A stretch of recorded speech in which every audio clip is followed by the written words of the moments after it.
যখন কোনো মানুষের উপর বিপর্যয় আসে, সেটা হয় পরীক্ষা অথবা একটা শাস্তি। যে লোকগুলো আল্লাহ তাআলার পথ থেকে দূরে সরে গেছে তাদের জন্য এটা শাস্তি, আর যারা আল্লাহর পথে আছে তাদের জন্য পরীক্ষা।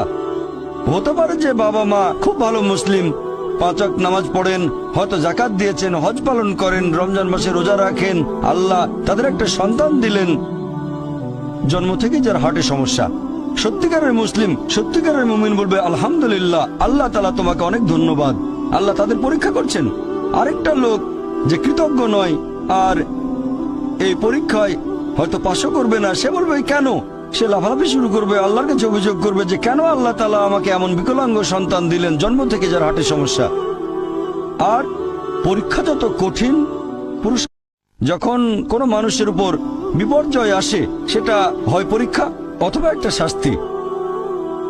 যে লোকগুলো আল্লাহ তাআলার পথ থেকে দূরে সরে গেছে তাদের জন্য এটা শাস্তি, আর যারা আল্লাহর পথে আছে তাদের জন্য পরীক্ষা। হতে পারে যে বাবা মা খুব ভালো মুসলিম, 5 ওয়াক্ত নামাজ পড়েন, হয়তো যাকাত দিয়েছেন, হজ পালন করেন, রমজান মাসে রোজা রাখেন, আল্লাহ তাদের একটা সন্তান দিলেন জন্ম থেকে যার হার্টে সমস্যা।